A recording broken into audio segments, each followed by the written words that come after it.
2024년 4월 14일 예배를 시작하도록 하겠습니다. 저희 예배에 앞서 저희 신앙을 고백하시면서 나가도록 하겠습니다.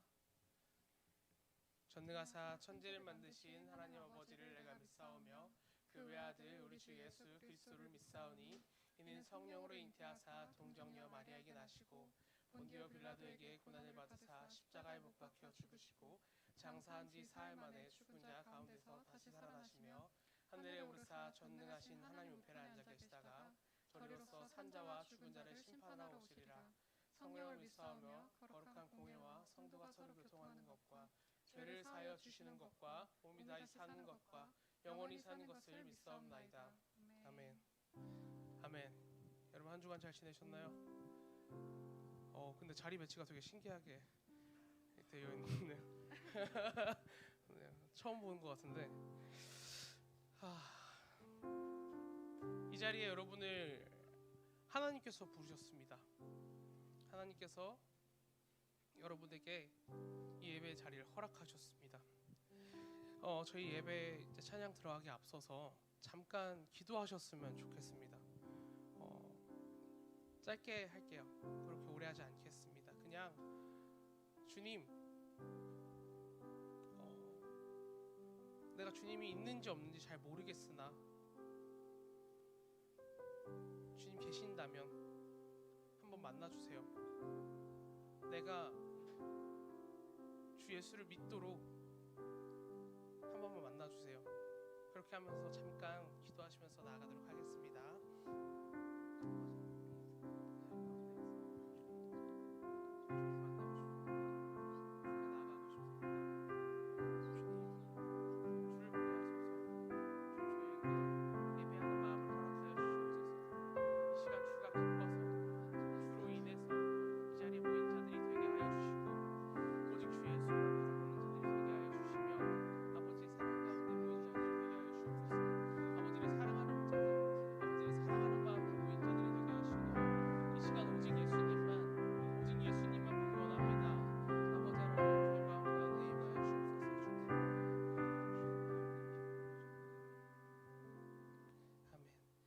이 마음 가지고 함께 찬양하도록 하겠습니다.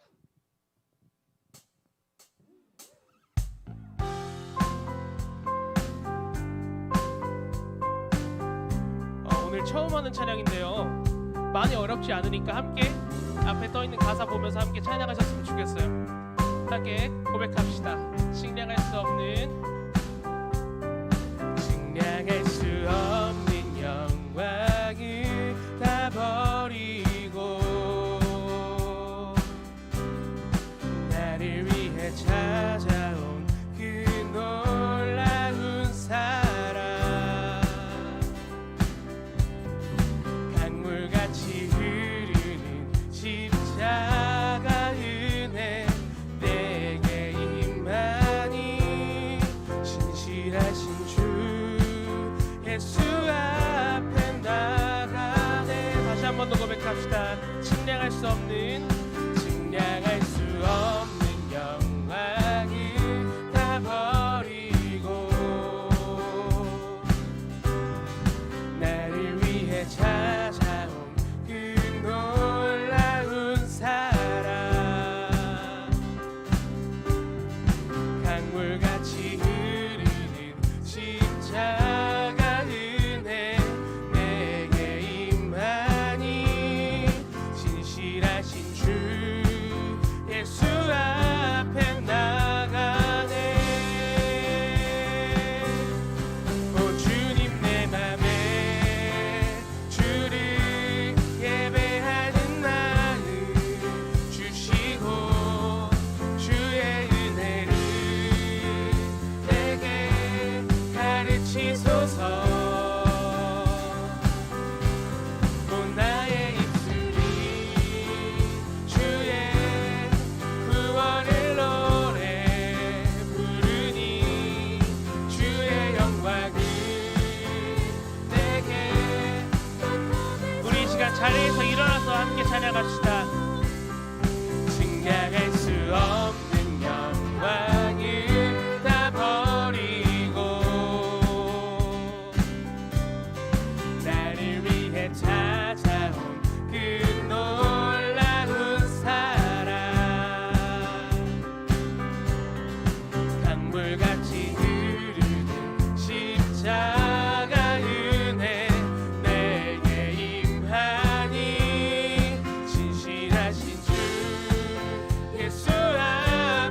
다시 한 번만 더 입술 열어 고백합시다. 측량할 수 없는 영광을 다 버리고, 측량할 수 없는 영광을 다 버리고 나를 위해 찾아온 그 아멘. 주님께서 여러분을 위해서 찾아오셨습니다. 우리 입술 열어 고백합시다. 강물같이 흐르는 강물같이 흐르는 십자가 은혜 내게 임하니 진실하신 주 예수 앞에 나가.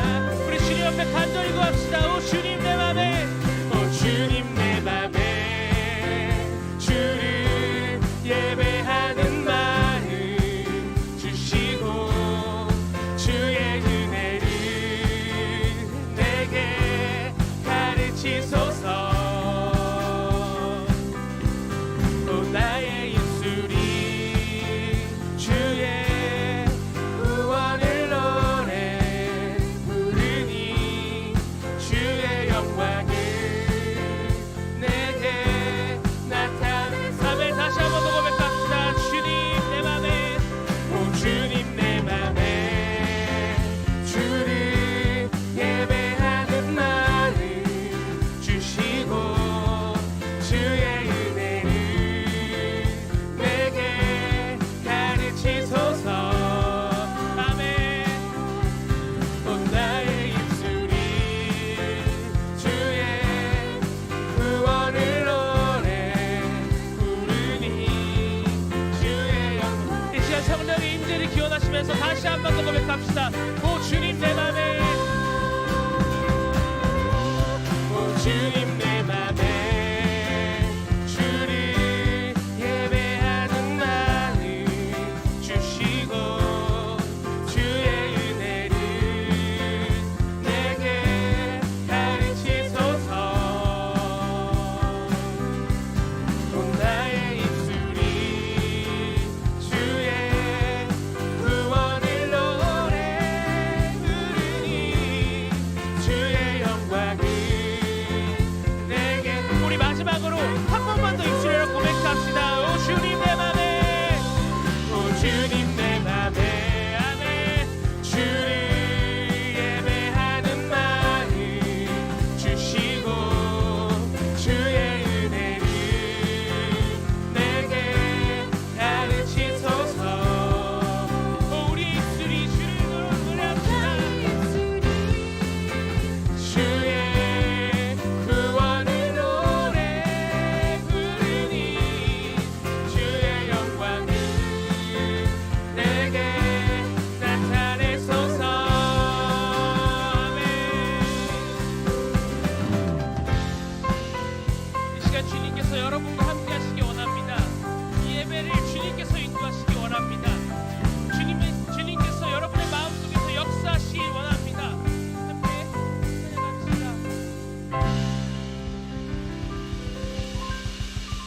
우리 계속해서 성령 충만의 교원으로 찬양하시겠습니다.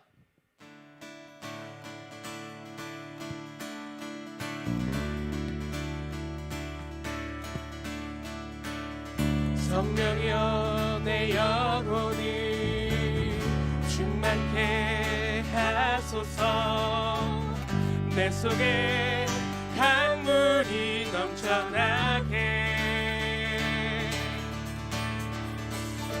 성령이여 내 영혼을 충만케 하소서. 내 속에 강물이 넘쳐나게.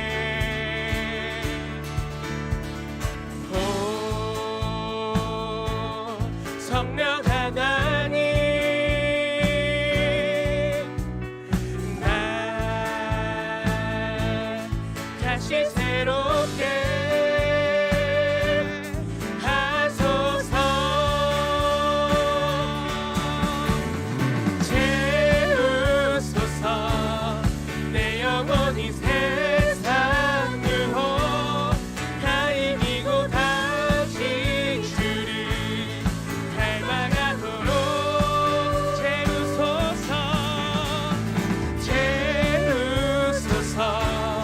내 영혼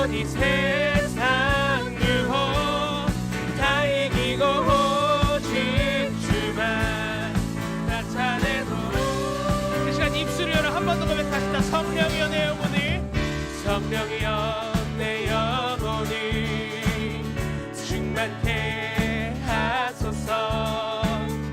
내 속에 강물이 넘쳐나게. 오 성령이여 성령이여 내 영혼이 충만케 하소서. 내 속에 우리 다시 한 번 더 고백합시다. 성령이여 내 영혼을 충만하게 하여 주시옵소서.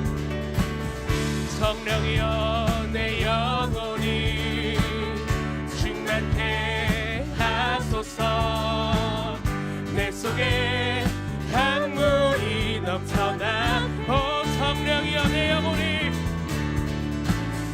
성령이여 내 영혼이 충만케 하소서. 내 속에 강물이 넘쳐나게. 아멘. 오 성령 하나님, 오 성령 하나님, 날 다시 새롭게 하소서.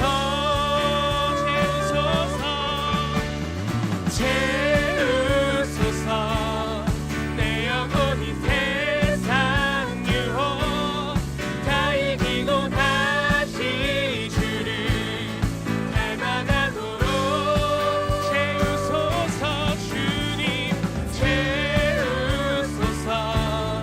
내 영혼이 세상 유혹 다 이기고 오직 주만 나타내도록. 오 성령 하나님, 오 성령 하나님, 날 다시 새롭게. 오 성령 하나님, 오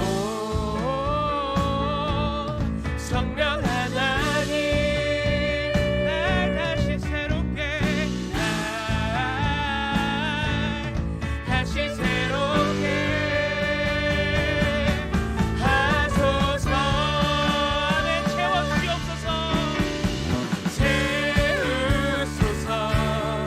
내 영혼이 세상 유혹 다 이기고 다시 주를 닮아가도록 채우소서. 주님 채우소서. 내 영혼이 세상 유혹 다 이기고 오직 주만 나타내. 한 번 더 고백합시다. 채우소서. 주님 채우소서. 내 영혼이 세상 유혹 다 이기고 다시 주를 닮아가도록. 한 번만 더 고백합시다. 채우소서. 주님 채우소서. 내 영혼이 세상 유혹 다 이기고 오직 주만 나타내도록. 아멘. 주님께 영광의 박수 올립시다. 할렐루야.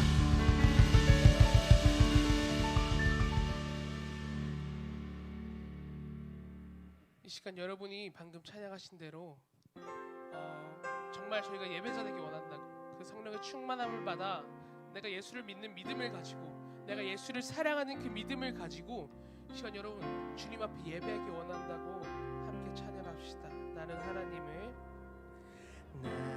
예배하는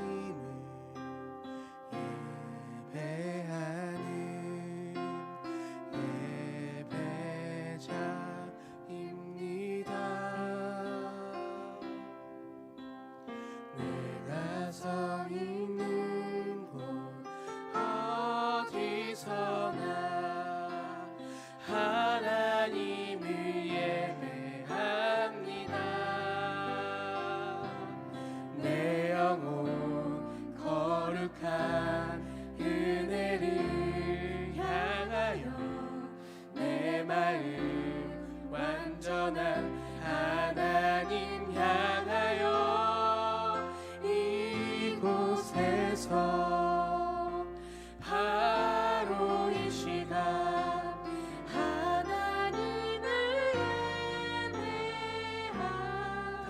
고백합시다. 나는 하나님을 예배하는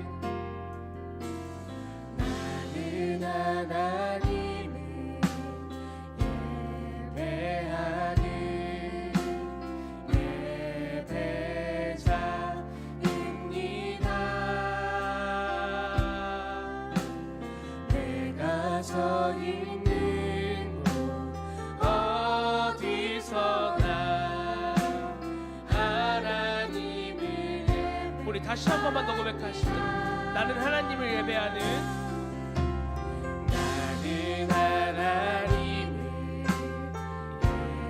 예배하는 예배자입니다.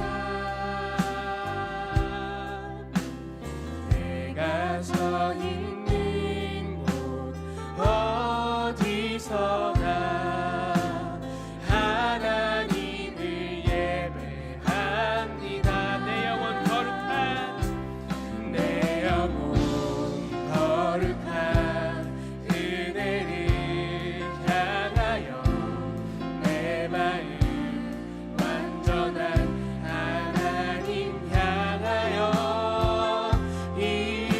이곳에서 바로 이 시간 하나님을 예배합니다. 한 번 더 고백합시다. 내 영혼 거룩한 내 영혼 거룩한 은혜를 향하여 내 마음 완전한 하나님 향하여 이곳에서 바로 이 시간 하나님을 예배. 우리 다시 한 번 더 고백합시다. 내 영혼 거룩한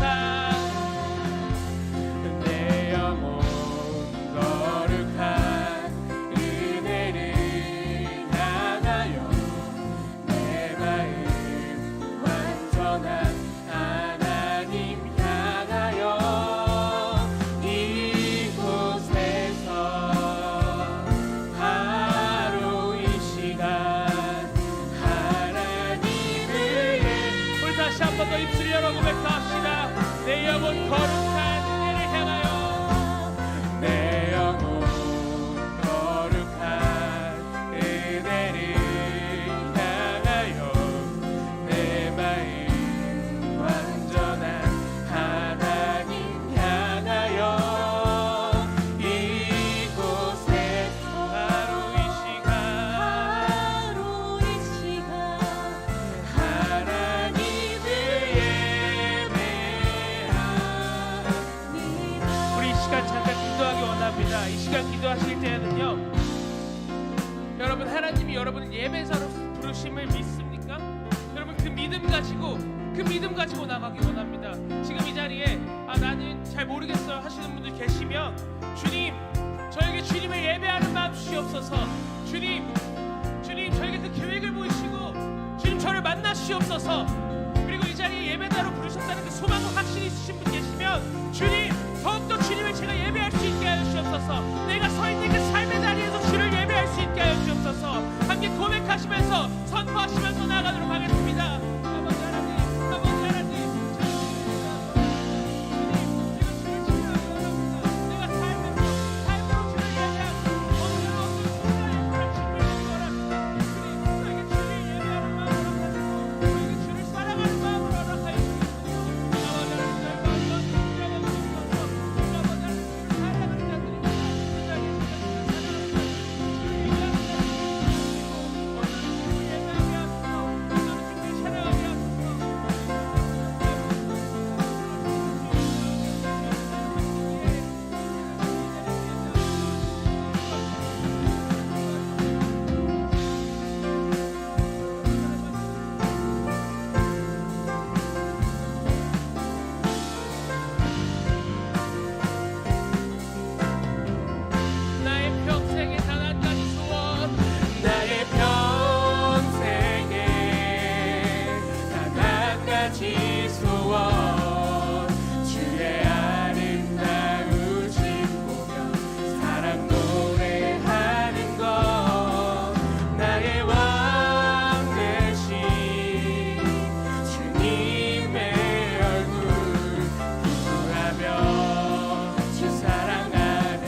저희 예배를 위하여 박준호 형제님 나오셔서 기도해 주시겠습니다.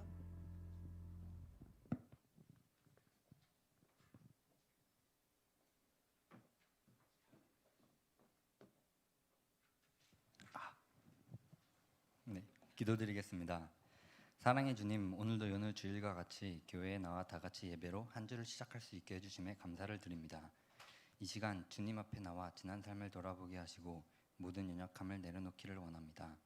매 순간 주님의 뜻을 구하기보다는 나약한 생각들을 내세우기에 바빴고 때로는 하나님이 보시기에 기뻐하지 않을 모습으로 살아왔습니다. 늘 주님의 은혜를 구하면서도 주님을 위해 시간을 바치지 못한 우리를 보살펴 주세요. 우리가 나아가는 순간순간마다 하나님을 잊지 않고 주님이 바라는 방향으로 살아갈 수 있도록 하여 주시고 더욱더 하나님을 바라며 주님의 말씀을 가장 가까이 하도록 인도하여 주세요. 또 서로에게 기도하고 함께 의지하며 나아갈 수 있는 청년부 공동체 되게 하시고 연약한 저희를 통하여 일하시는 주님을 체험할 수 있게 해주세요. 이제 주님의 말씀을 듣습니다. 오늘 말씀을 전해주시는 서정원 목사님께도 은혜 주시고 이 말씀을 통해 우리에게 깨닫는 은혜 허락하여 주시고 성은교회 청년부 한 사람 한 사람에게 깊이 있게 전해지게 도와주세요. 항상 모든 것에 감사드리며 예수님의 이름으로 기도드립니다. 아멘.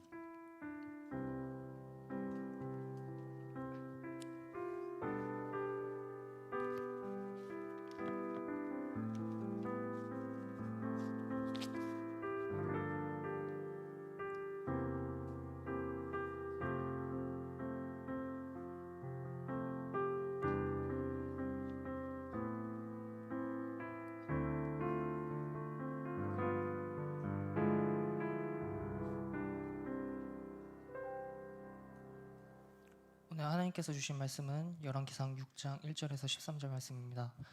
이스라엘 자손이 애굽 땅에서 나온 지 480년이요 솔로몬이 이스라엘 왕이 된 지 4년 12월 곧 둘째 달에 솔로몬이 여호와를 위하여 성전 건축하기를 시작하였더라. 솔로몬 왕이 여호와를 위하여 건축한 성전은 길이가 60규빗이요 너비가 20규빗이요 높이가 30규빗이며 성전의 성소 앞 주랑의 길이는 성전의 너비와 같이 20규빗이요 그 너비는 성전 앞에서부터 10규빗이며 성전을 위하여 창틀 있는 붙박이 창문을 내고 또 성전의 벽 곧 성소와 지성소의 벽에 연접하여 돌아가며 다락들을 건축하되 다락마다 돌아가며 골방들을 만들었으니 하층 다락의 너비는 5규빗이요 중층 다락의 너비는 6규빗이요 셋째 층 다락의 너비는 7규빗이라. 성전의 벽 바깥으로 돌아가며 덕을 내어 골방 들보들로 성전의 벽에 박히지 아니하게 하였으며 이 성전은 건축할 때 돌을 그 뜨는 곳에서 다듬고 가져다가 건축하였으므로 건축하는 동안에 성전 속에서는 방방이나 도끼나 모든 철 연장 소리가 들리지 아니하였으며 중층 골방의 문은 성전 오른쪽에 있는데 나사 모양 층계로 말미암아 하층에서 중층에 오르고 중층에서 셋째 층에 오르게 하였더라.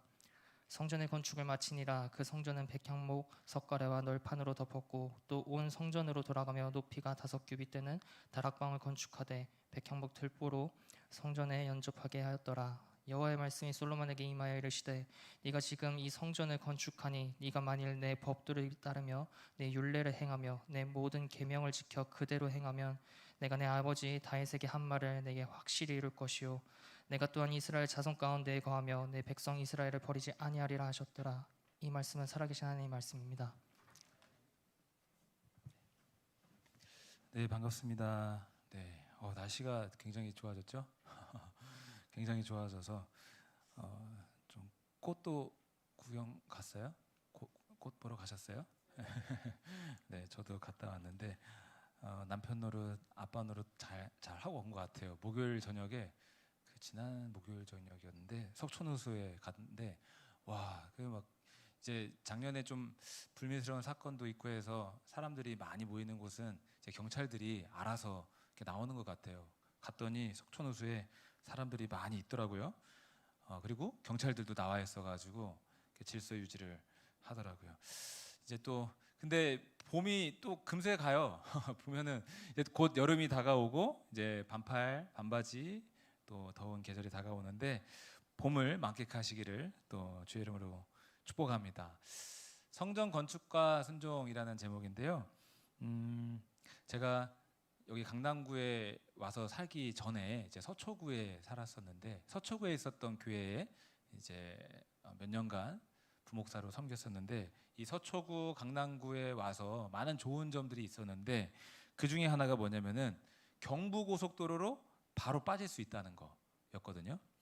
양재역을 지나서 여기 우리 강남 성원교회가 있고 양재역까지 쭉 남부순환도로를 타고 가다가 양재역을 지나서 우측으로 빠지면은 바로 경부를 탈 수 있어요. 얼마나 좋은지.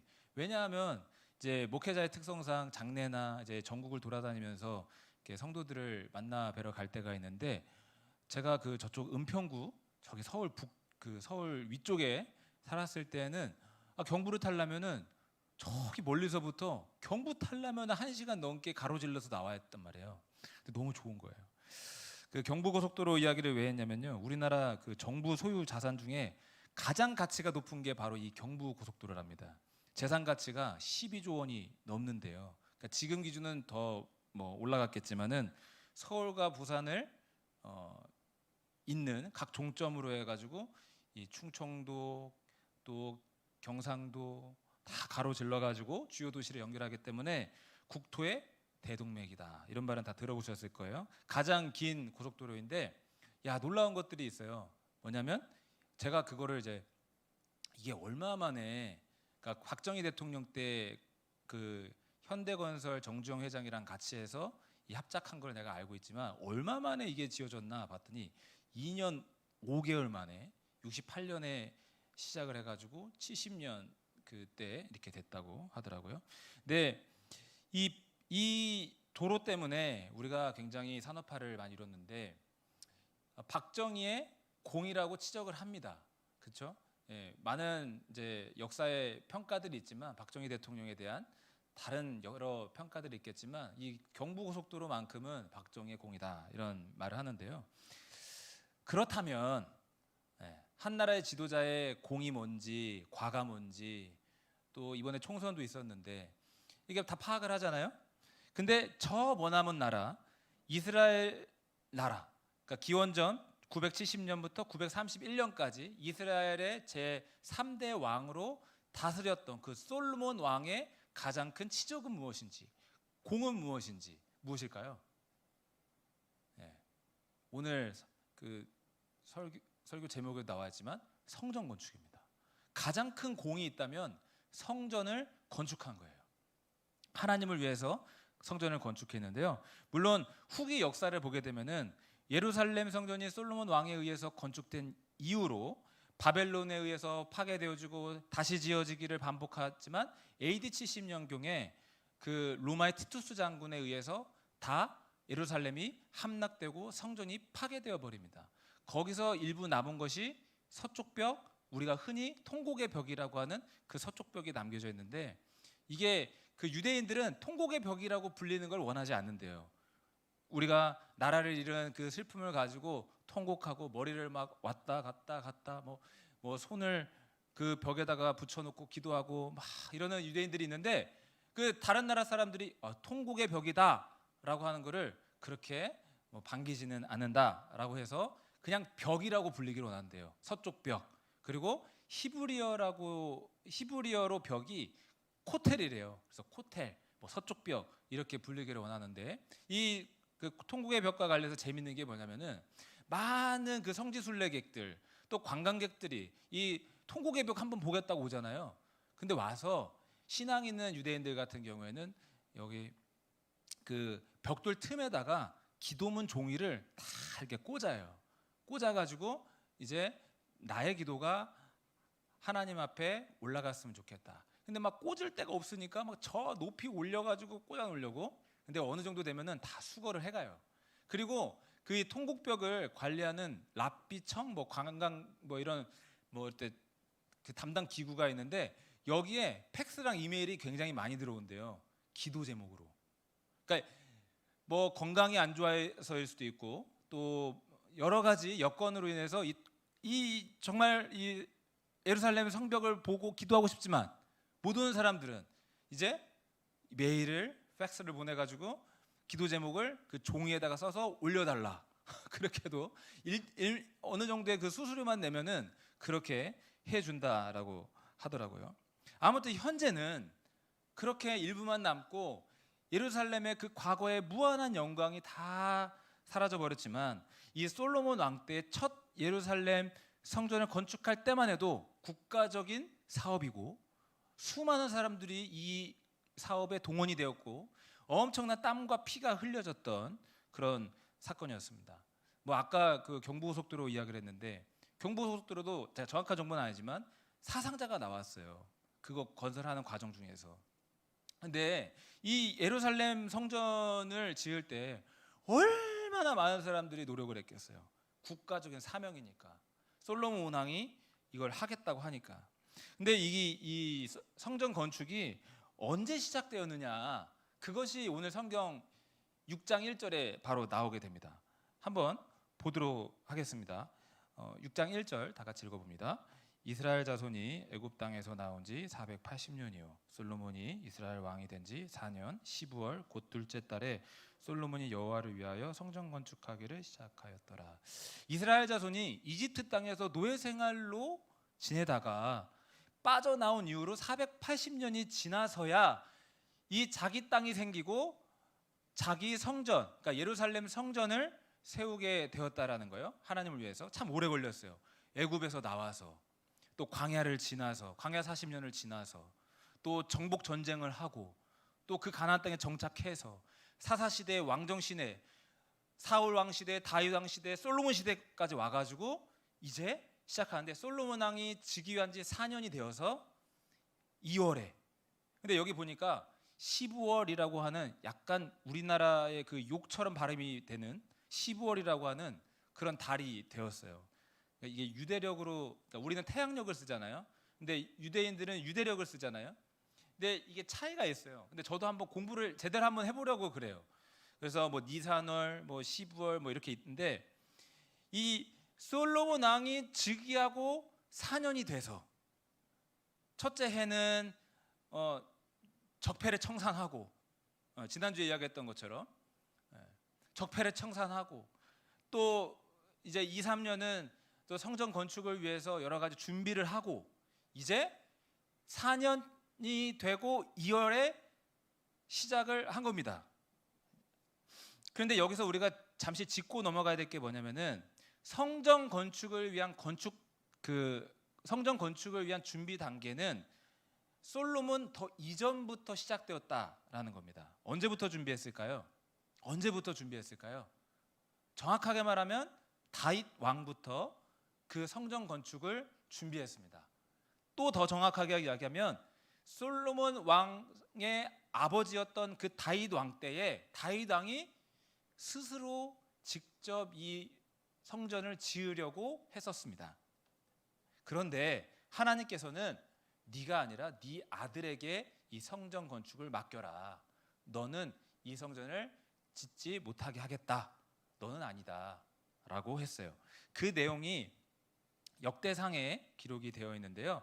요거 조금 한번 볼게요. 역대상 22장 8절에 제가 읽어볼게요. 여호와의 말씀이 내게 임하여 이르시되 너는 피를 심히 많이 흘렸고 크게 전쟁하였느니라. 네가 내 앞에서 땅에 피를 많이 흘렸은즉 내 이름을 위하여 성전을 건축하지 못하리라. 하나님께서 다윗 왕에게 말씀하십니다. 너는 성전을 건축할 수 없다.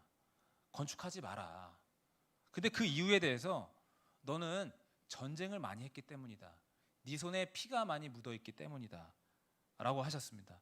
이걸 보고 단번에 드는 생각은 뭐냐면 이런 겁니다.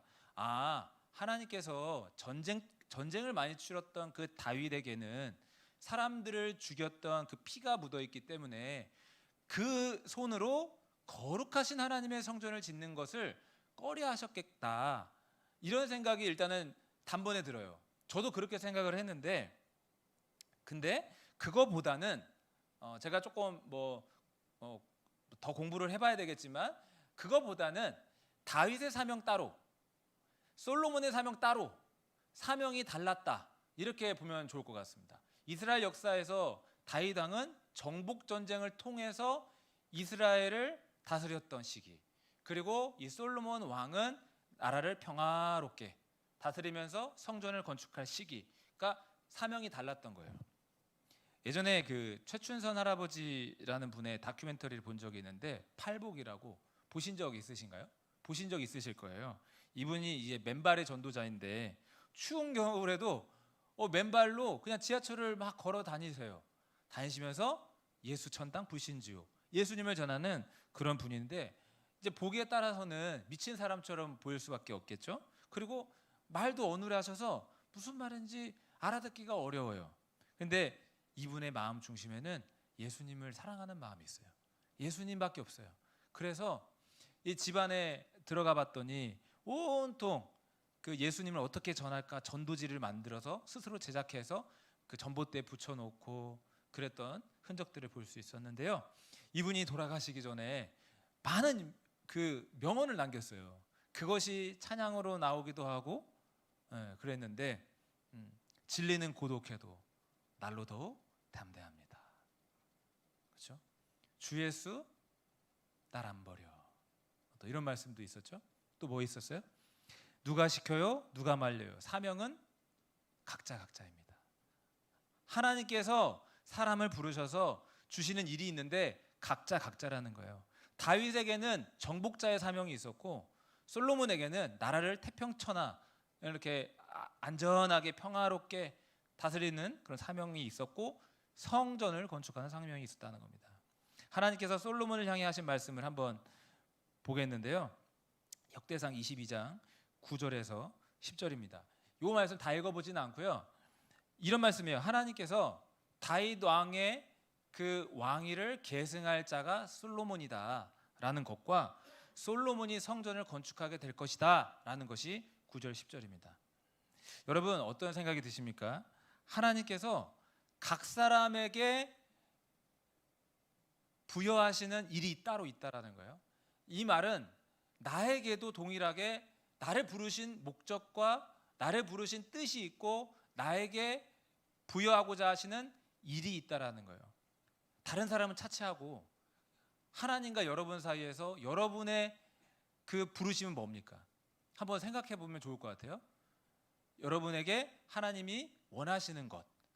다른 사람은 몰라도 나는 알아야 될 거 아니야. 나는 어떻게 살아야 되는지, 나를 향한 하나님의 뜻이 무엇인지 나는 알아야 될 거 아닙니까? 그것이 막 뭐 선명하게 보이지 않아도 더듬더듬 찾아갈 수 있게끔 하나님께서 단서를 주셔야 되지 않을까요? 그것을 찾아가는 과정을 이 청년의 때에 해야 된다고 믿습니다. 이 청년의 때에 하나님 나를 향하신 사명, 나를 향하신 부르심, 나를 향하신 뜻, 계획 그게 뭡니까? 질문을 던져야 돼요. 질문을 던져야 돼요. 제가 늘 이야기하지만 질문은 던지는 사람이 대답을 들을 겁니다. 주님께 가까이 하는 만큼 그 사람이 가까이 갈 겁니다. 제가 늘 얘기합니다. 예수님의 그 품 안에 많은 사람들, 많은 제자들이 다 같이 있었는데 예수님과 같이 식사를 하는 그 자리에 많은 제자들과 많은 그 사람들이 있었는데 그 중에 예수님 품 안에 누워있던 유일한 한 사람이 바로 사도 요한입니다. 요한은 왜 어떤 이유로 예수님의 품 안에 가장 가까이 있었을까? 제가 느끼기에는 요한이 그 자리를 원했기 때문입니다. 내가 그 자리를 가고 싶다라고 원했기 때문에 그 예수님의 품 안까지 갔을 거라고 저는 믿습니다. 성경에 의하면 하나님을 가까이 하라. 그리하면 너희를 가까이 하시리라. 가까이 하는 만큼 하나님 우리를 가까이 해주신다라고 하셨고 절대로 우리를 내동댕이 친다거나 너는 천천히 나에게 다가와라 그런 거 없어요. 가까이 하는 만큼, 찾는 만큼, 부르는 만큼, 두드리는 만큼 하나님은 우리에게 열어주실 거예요. 마찬가지로 저도 늘 고민해요. 하나님 저를 향하신 이제는 이제 처자식이 있으니까 우리 가정을 향한 하나님의 뜻이 무엇입니까? 나는 지금 뭘 해야 됩니까? 이거는 번외편인데 갑자기 드는 생각인데 제 친구가 한 3년을 집에서 지냈거든요. 3년을 그냥 공부하고 뭐 따로 뭐 직장도 안 다니고 대학원 졸업하고 바로 뭐 어디 안 가고 그냥 3년을 집에서 지냈어요. 그때 이제 수많은 책을 읽고 공부하고 보고 싶은 영화도 다 보고 걔랑 이야기하면은 그냥 견문이 확 넓어져요. 근데 그 친구가 고민이 되더래요. 이제 사회에 딱 나가려 그러는데 3년 동안 사람들이랑 어울리지도 않고 그래가지고 하나님한테 기도했대요. 하나님, 저 뭐 할까요? 근데 왜 그렇게 물어봤냐면 예전에 그 개그우먼 신보라 씨라고 아세요? 신보라 씨가 크리스찬인데 이 사람도 뭘 해야 될지 몰라가지고 하나님한테 물어봤대요. 하나님, 나를 향한 뜻이 뭡니까? 새벽기도 가서 물어봤대요. 그랬더니 하나님이 개그맨 시험을 봐라. KBS 개그맨 시험을 봐라. 그렇게 알려줬대요. 그래가지고 제 친구가 그걸 기억해서 기도를 했어요. 근데 이 친구도 뭐 믿거나 말거나, 근데 그 친구는 그래요. 피아노를 배워라. 피아노를 배웠어요. 저도 같이 배웠어요.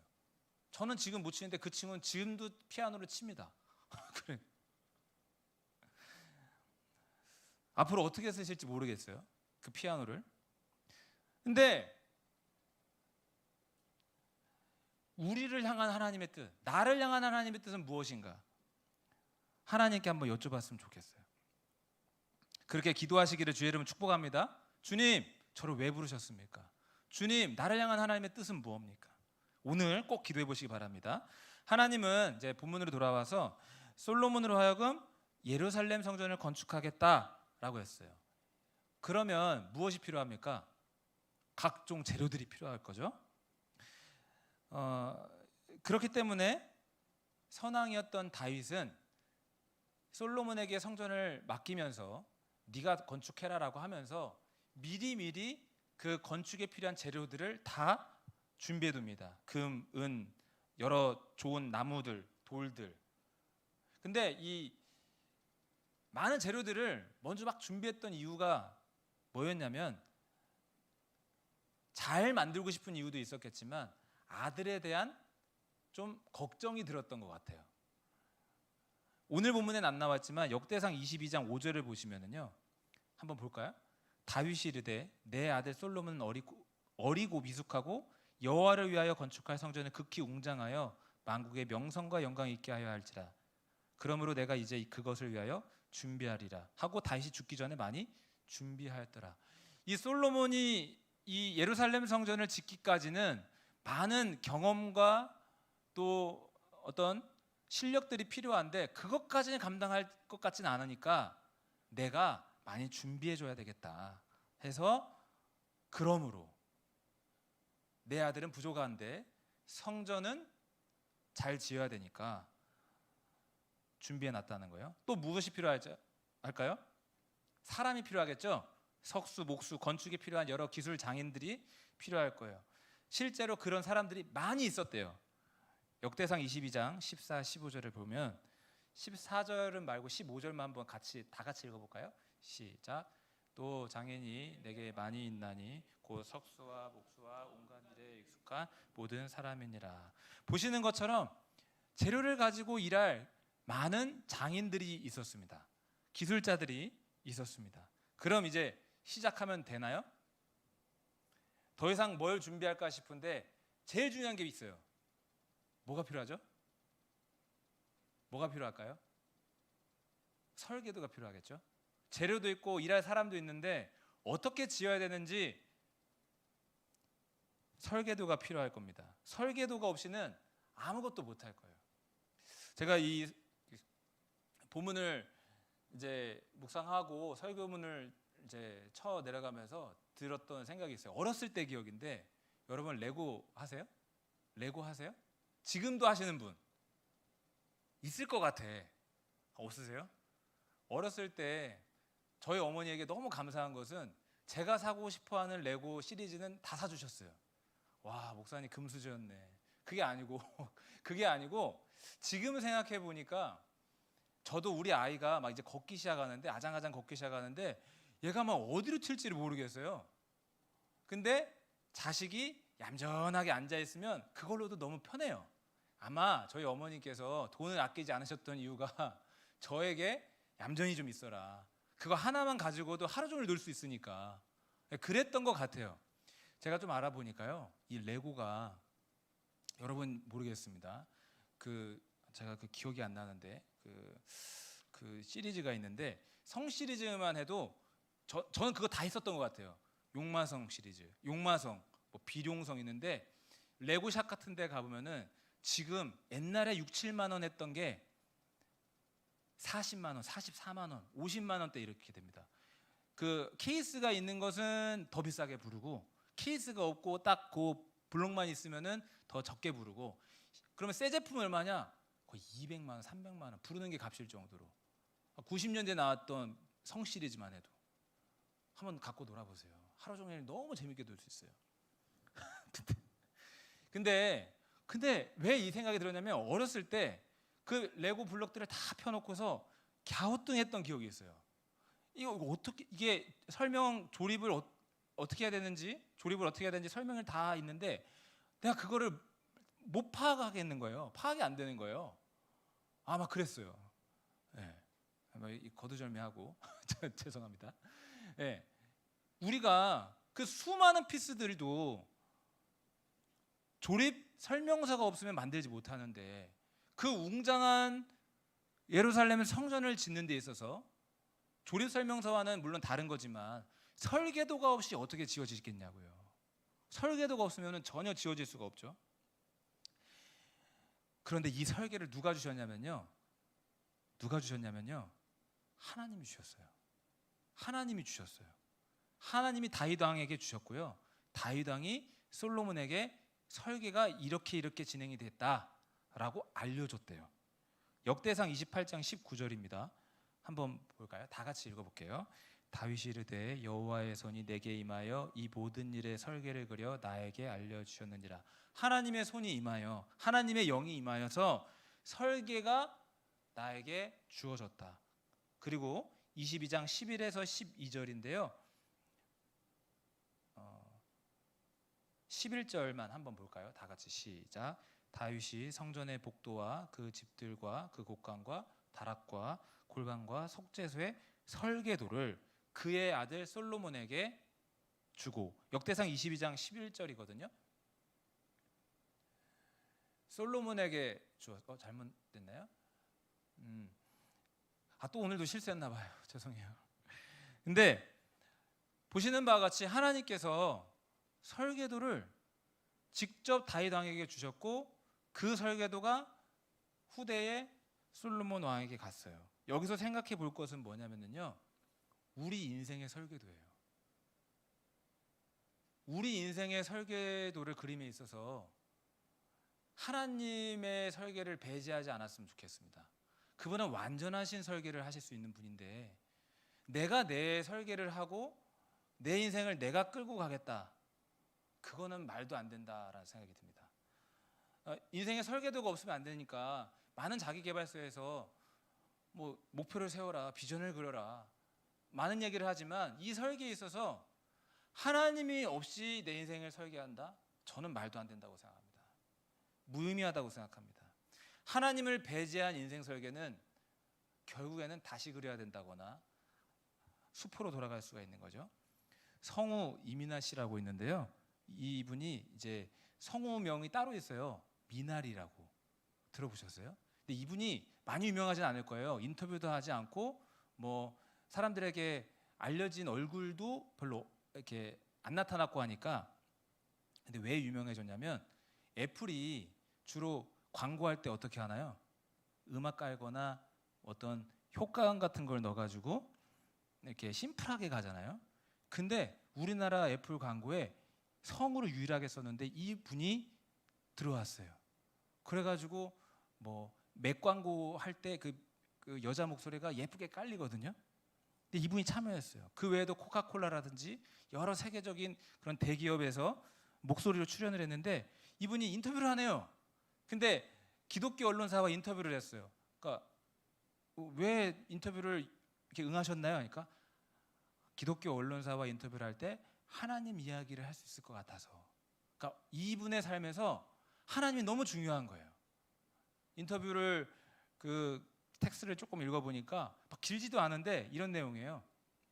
자기가 정말 뭐 서울대 국악관가 나와가지고 이제 기업에 들어갔다가 홍보 맡아서 이제 성우로 잠깐 출연했는데 이게 약간 너무 흥미롭더래요. 그래서 성우에 대한 길을 품고 가는데 다 탈락, 다 막혀. 그런데 나중에 크리스찬인 남편을 만나고 신앙을 갖고 하나님께 물어가면서 자기 인생을 갔더니 길이 열린 거예요. 그러면서 청년들에게 이런 얘기를 꼭 하고 싶어요. 이런 얘기를 했어요. 뭐냐면 하나님을 믿고 하나님의 일하심과 계획을 신뢰하고 있기에 지금은 너무 감사하다. 일은 안 되고 나만 뒤처진 것 같은 두려움 속에 있어 봤기 때문에 그 청년의 때 누구보다 얼마나 막막한지 알고 있다. 저도 제 이야기를 많이 안 하고 싶은데 이게 좀 종종 해요. 나 수면장애 있었었다. 약은 안 먹고 그냥 어떻게 극복을 했지만 수면장애가 있었었다. 불면증이 있었었다. 그렇게 이야기하면은 저희 엄마가 대번에 노발대발할 거예요. 오늘 어머니 생신이어가지고 꼭 찾아뵙기로 했는데 제가 이런 좀 어려웠던 이야기하면 그런 거는 조금 조심해. 근데 저도 청년의 때를 겪어봤잖아요. 그때 수면장애를 겪었어요. 너무 고통스러워서 내 길이 뭘까. 근데 이분도 그런 시절을 겪었어요. 하나님의 일하심과 계획을 신뢰하고 있기에 지금은 하나님의 일하심과 계획을 신뢰하고 있대요. 그래서 이 광고 또 성우로서 뭔가 이런 일에 참여하게 될 때는 뭐 매번 오디션을 봐야 된대요. 그러니까 지금처럼 좀 알려지고 더 알려지면은 더 이제 뭐 불러오는 사람들이 있겠지만 지금은 또 면접을 보고 오디션을 보러 가야 된대요. 근데 그때마다 하나님 감사한대요. 하나님 일하신가 계획을 믿고. 아마 이런 이야기를 들으면은 하나님 없이도 잘 사는 사람 많은데요. 그렇게 이야기할 수 있을 것 같아요. 저도 이번 주에 시편 73편을 개인적으로 묵상을 했는데 그 73편에 이런 구절이 있더군요. 악인들이라도 항상 평안하고 악인들이 재산이 불어납니다. 이거 어떻게 하실 겁니까? 이거 어떻게 해석해야 됩니까?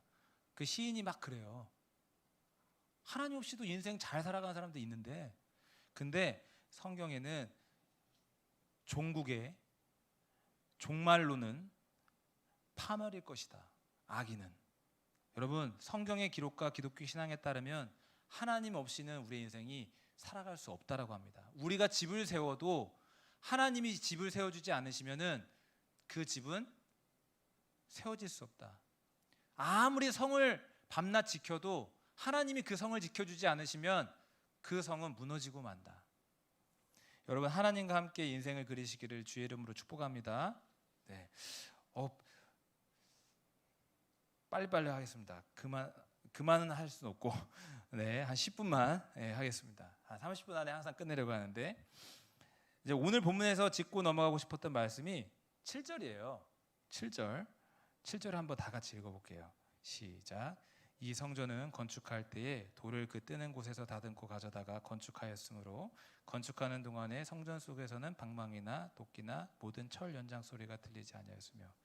그러니까 성전을 짓는 과정인데 성전의 규모가 어떠했냐면 길이가 60규빗, 너비가 20규빗, 높이가 30규빗이래요.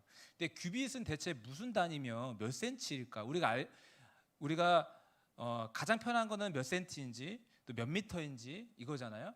근데 이 규빗이라는 게 성인 남성 그 팔꿈치에서부터 중지까지의 길이를 규빗이라고 한대요. 그러면 이제 사람 팔이 다 길이가 다르니까 몇 센치인지 다 다르겠네. 실제로 다 달라가지고 45cm에서 50cm 사이라고 합니다. 저는 이제 팔이 짧아가지고 50cm가 안 될 것 같은데. 네, 아무튼 이걸로 해서 측량을 이제 해보면은 성전의 대략 길이가 30m, 그리고 너비가 10m, 높이가 14m. 생각보다 굉장히 웅장하지는 않을 것 같죠? 요즘에는 더 큰 건물이 있기 때문에. 근데 놀라운 게 있어요. 이 성전 건축을 할 때 성전 안에서 철 연장 소리가 들리지 않았대요. 막 치고 깨고 하는 소리가 없었어요. 어떻게 했느냐? 돌을 다듬어 오는데 채석장에서 미리 다 돌을 깨고 다듬어 가지고 돌만 갖고 온 거예요. 그래서 성전에서 돌만 끼워 넣는 겁니다. 두들기고 깨고 막 뚝딱뚝딱 하는 소리가 없고요. 조용하게 이 성전이 지어졌다는 거예요. 완전히 무서움은 아니겠지만 그렇게 성전을 건축했어요. 왜 그랬을까요? 왜 그랬을까요, 대체? 이 이유를 알려면 성전이 어떤 곳인지를 알아야 됩니다. 성전은 첫째로 하나님께 제사하는 곳, 하나님께 예배하는 곳, 하나님이 임하시는 곳, 하나님을 만나는 곳이에요. 너무 거룩한 곳이고 이 세상 그 어떤 건물보다도 가장 소중한 곳입니다. 또 하나님의 성전이 세워진 목적이 뭘까요? 사람들은요, 하나님이 보이지 않기 때문에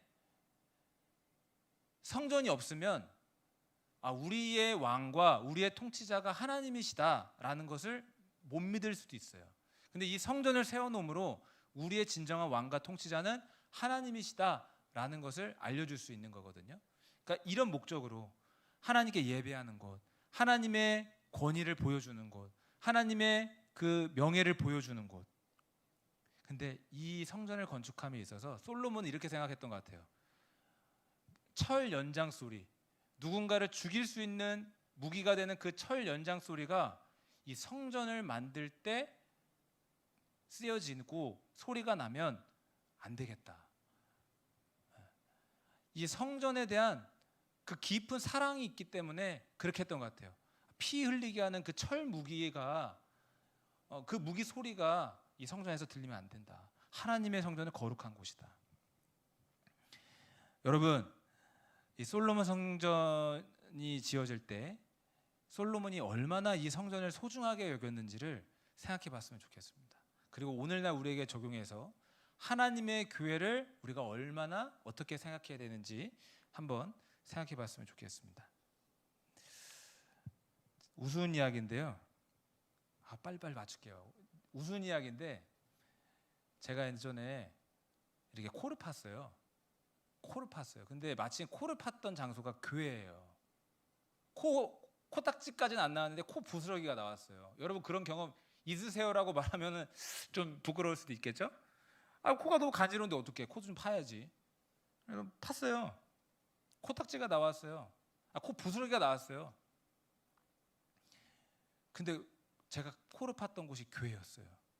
이거를 버리기가 너무 무서운 거예요. 이해가 되세요?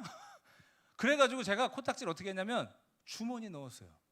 나중에 이거를 다른 데서 버려야 되겠다. 그러고 나서 잊고 있다가 언제 한번 제가 이 얘기를 했어요. 아는 형한테. 지금은 그분이 엄청난 목사님이 됐어요. 말하면 다 알 수도 있어요. 그 형한테 그랬어요. 형, 나는 코딱지를 팠는데 그거를 교회에다가 버리기 그래가지고 감히 하나님의 교회에 버리기 그래서 내가 주머니에 넣었어. 근데 그 형이 그러더라고요. 나도 그런 적 있다고. 나도 그런 적 있대. 그래가지고 이 형은 진짜 크게 될 사람이다. 막 그렇게. 근데 진짜 크게 됐어요. 저는 뭐 평범하지만. 교회를 사랑하는 많은 방법이 있을 거예요. 근데 솔로몬은 그랬어요. 이 교회 안에서 이 성전을 지을 때 무기로 쓰여지는 그런 것들로 막 이런저런 막 소리가 들리면 안 되고 사람들이 막 일할 때 어때요? 막 과격하기도 하고. 그러니까 이 성전을 온전하게 보존하고 싶었던 것 같아요. 여러분, 하나님의 교회를 사랑하시기를 주의 이름으로 축복합니다. 하나님께서 이 교회는 내 몸이라 그러셨어요. 내 몸. 나는 머리고 교회는 내 몸이다 라고 했어요. 몸과 머리가 뗄래야 뗄 수 없는 거잖아요. 곤충 같은 경우 머리를 자르고 하면 신경계가 몸 안에도 있기 때문에 막 파닥파닥거리고 막 왔다 갔다 하고 뱀은 20분 정도로 더 살 수 있다 그러는데 어쨌든 죽잖아요. 몸과 머리는 뗄래야 뗄 수 없어요. 하나님 말씀하셨어요. 내 몸은 교회다. 얼마나 사랑하시겠어요. 근데 이 교회를 내가 사랑할 때 하나님은 그 사람에게 주목하시고 그 사람을 사랑하시고 그 사람을 기억하시고 그 사람을 세워주시는 거예요. 오늘은 빨리 마치기 위해서 요 얘기만 할게요. 여기 설교문도 안 하고 제가 네팔에 있을 때 교회가 막 건축이 됐어요. 근데 네팔이라는 나라는 여러분 가보신 분들은 알겠지만 치안이 그렇게 좋지도 않고 도둑들도 많고. 근데 이 성전이 막 지어지고 있는데 이걸 지킬 사람이 필요하다는 거예요. 근데 뭐 누가 하겠어요? 그때 뭐 20대 25살의 나이였는데 제가 하겠다고 가서 막 누가 쳐들으면 어떡하지? 담장이 그렇게 높지도 않고 막 그런 마음으로 지키고 청소를 했어요. 근데 이후에 믿거나 말거나 하지만 하나님이 저에게 이런 말씀을 주셨어요. 내 몸을 닦아줘서 고맙다. 내 몸을 청소해줘서 고맙다. 이게 제 간증이에요. 주님의 교회를 사랑하는 거, 그게 주님을 사랑하는 거예요. 아, 어떻게 주님을 사랑할 수 있을까요? 주님! 찬양할 수도 있고 기도할 수도 있어요. 그것도 맞아요. 근데 주님을 사랑하는 아주 정확한 방법은 주님의 교회를 사랑하는 거예요. 주님의 교회를 돌보는 거예요. 섬기는 거예요. 영적 권위와 질서를 인정하는 거예요. 여러분, 주님의 교회를 사랑하는 자를 주님께서 사랑하십니다. 네, 오늘은 여기까지 기도하겠습니다. 우리 찬양 나와서 했으면 좋겠고요.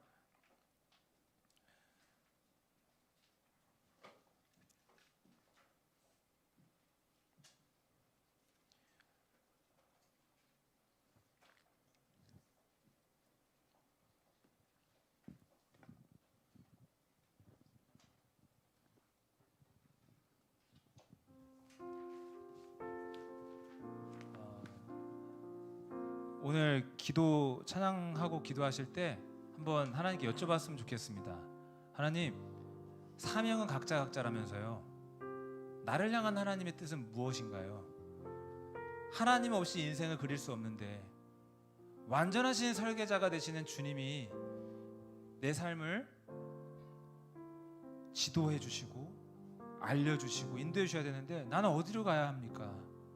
나는 무엇을 해야 됩니까? 이렇게 주님께 한번 나를 향한, 다른 사람 말고 나를 향한 하나님의 뜻을 물어보는 그런 시간이 되었으면 좋겠습니다.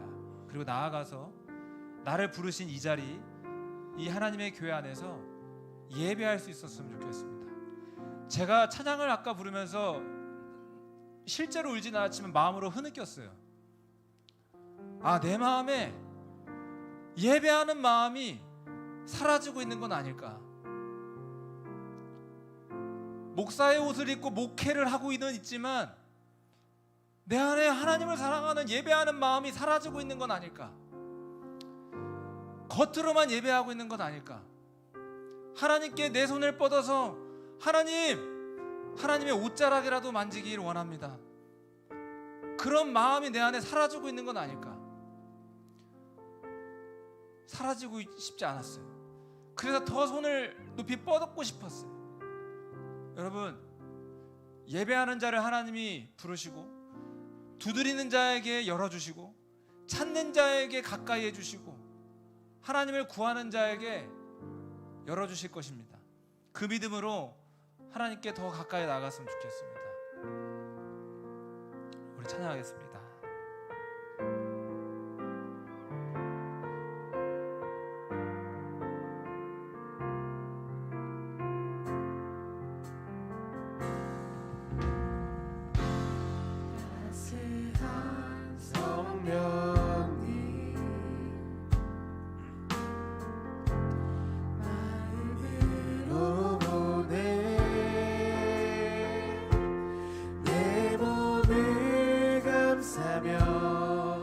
주어지는 편안함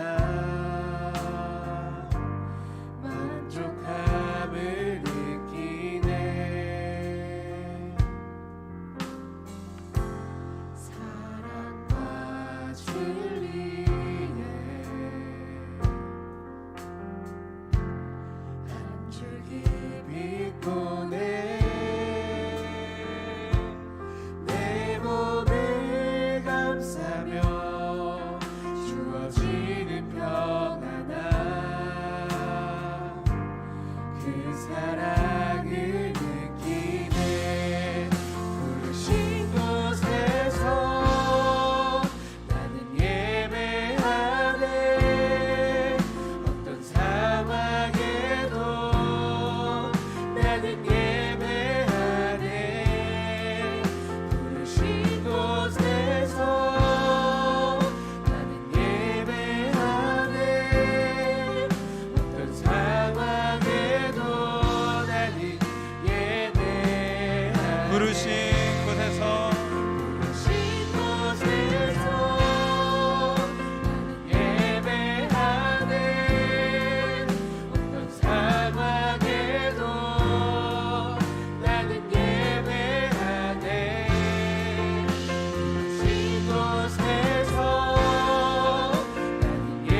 한번 부르고 기도합니다.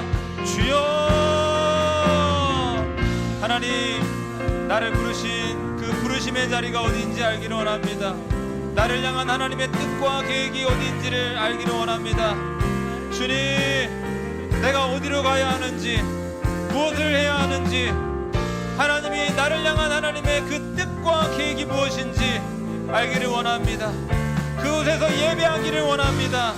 지금도 예배하고 하나님이 부르신 그 자리에서 예배하는 자가 되기를 원합니다. 주님 도와주옵소서. 주님을 구합니다. 주님, 우리와 함께하여 주옵소서. 하나님,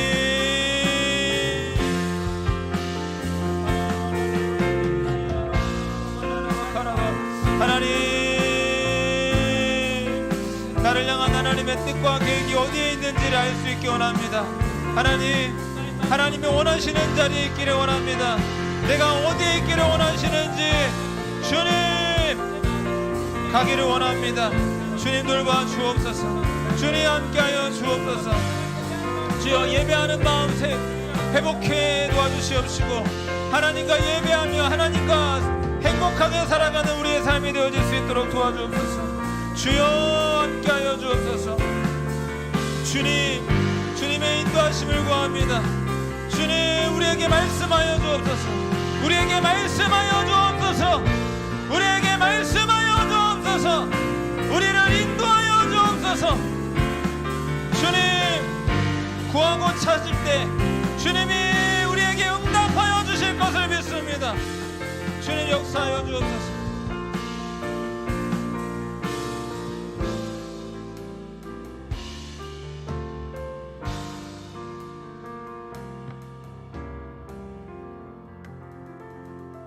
하나님, 감사합니다. 하나님이 나를 부르신 그 부르심의 자리가 어디인지 알 수 있도록 말씀하시고 인도하여 주옵소서.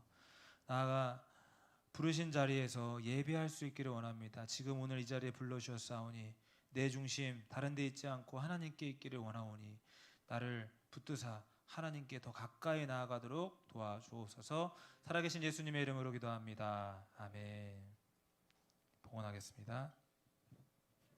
자리에서 일어나서 함께 찬양하시도록 하겠습니다.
가슴에 손 얹고 기도합니다. 하나님, 감사합니다. 주님께 감사한 마음 담아서 귀한 예물 드립니다. 예물 속에 담긴 기도의 제목들과 정성과 믿음을 다 받아주시고 이 예물이 쓰여지는 곳에 하나님의 영광만이 나타날 수 있도록 도와주시옵소서. 주여, 우리 귀한 청년들 이 시간 주님의 피 묻은 손으로 사랑의 손길로 친히 어루만져 주시고 어둠의 권세에서 해방되게 하여 주시고 악한 영을 물리칠 수 있는 권세와 능력을 더하여 주시옵시며 하나님의 말씀을 깨달아 할 수 있는 영의 눈과 귀를 열어 주시옵소서. 주님, 세상 속에서도 승리하게 도와주시고 건강 주시고 지혜 주시고 필요한 모든 능력과 사람도 붙여주시고 하나님의 영광 위하여 귀하게 쓰임받는 인생 되도록 도와주옵소서. 주 예수 그리스도의 크신 은혜와 하나님 아버지의 거룩하신 사랑과 성령님의 인도 교통하심이 이곳에 모여 하나님의 나라를 바라보고 하나님의 말씀을 바라보고 하나님의 의를 구하며 나아가는 모든 청년들 위해 영원토록 함께 있기를 축원하옵나이다. 아멘.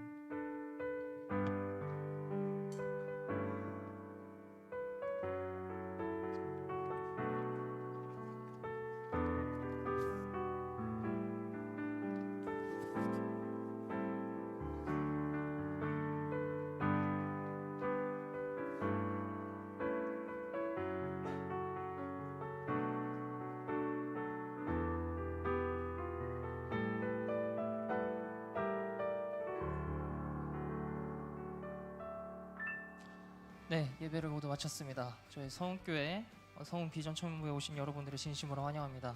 옆에 그리고 양옆에 앞뒤 분들과 잠시 인사해 볼까요? 샬롬, 반갑습니다. 예배 오셔서 반갑습니다. 네, 저희 평소대로 저희 QR 코드로 출석 확인해 주시고요. 또 추가적으로 저희 청년부에 건의하실 사항들 있으시면 언제든 올려주세요. 저희 회장단 안에서 보고 최대한 그 건의 사항들 반영하도록 저희 노력해 보도록 하겠습니다. 네, 저희 잠깐 시간 드릴 테니까 추석 체크 확인 부탁드립니다.